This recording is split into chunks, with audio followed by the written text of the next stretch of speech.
Hey, welcome back. It's Wendy Sellers, known as the HR lady. Well, what can I say except wow. So many things have been announced by the White House that may be throwing HR and ops into tailspins. So this will be a brief overview of what has been going on in the past week, based on changes in the government, changes that affect many businesses. First up, let me explain the changes with affirmative action and how people wrongly think this means diversity initiatives are banned. This is far from the truth. Let's clarify this because there's some confusion here. First, the President of the United States cannot revoke the Equal Employment Opportunity Act because laws passed by Congress cannot be undone by a president alone. Second, what was revoked was an executive order, an order signed in 1965 by then-President Lyndon B. Johnson. Johnson's executive order prevented federal contractors from hiring discrimination, which is now, in 2025, based on race, color, religion, sex, sexual orientation, gender identity, or national origin. The 1965 executive order required that federal contractors over a certain dollar amount take affirmative action to hire women and minorities. It set goals and timetables, not quotas. Therefore, the goals and timetables have been revoked.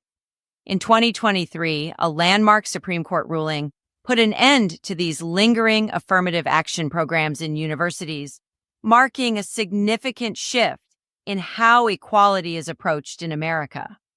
With that said, Title VII of the Civil Rights Act and other acts are still laws under the Equal Employment Opportunity Commission and are intended to prohibit employment discrimination.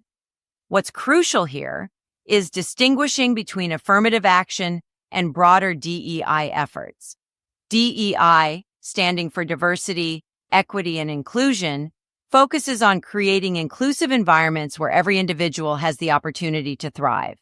DEI does not give preferential treatment. Instead, it fosters an environment of inclusion through awareness, education, and organizational culture shifts.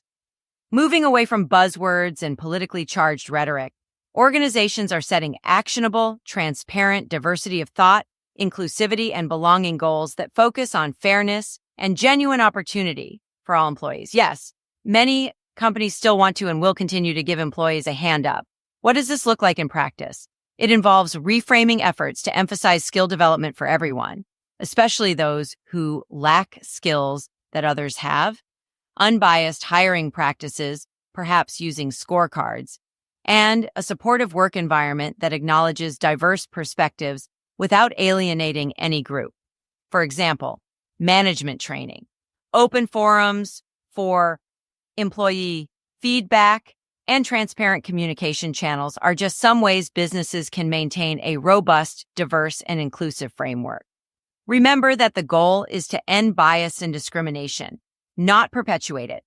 By focusing on inclusivity and belonging, and hopefully the concept of equity too, organizations can craft a culture where everyone, irrespective of their background, has the chance to succeed. One other item I did want to mention is the laws that cover discrimination against sexual orientation and gender identity. As mentioned earlier, Title VII of the Civil Rights Act and other acts are still laws under the Equal Employment Opportunity Commission and are intended to prohibit employment discrimination. Regardless of what information is being removed from the Equal Employment Opportunity Commission website by the new White House administration, employers cannot harass or discriminate against employees and candidates because of their sexual orientation or gender identity. To be crystal clear, discrimination on the basis of sexual orientation and gender identity is still illegal by law. For a law to be changed or removed, it would need to pass through the rigorous legislative process again, involving all of Congress and the president's approval or veto. Thank you for listening, and stay tuned for more insightful information on the whirlwind of changes, including rescinding memos about federal budget freezes shortly after sending the USA into a tailspin. Take care.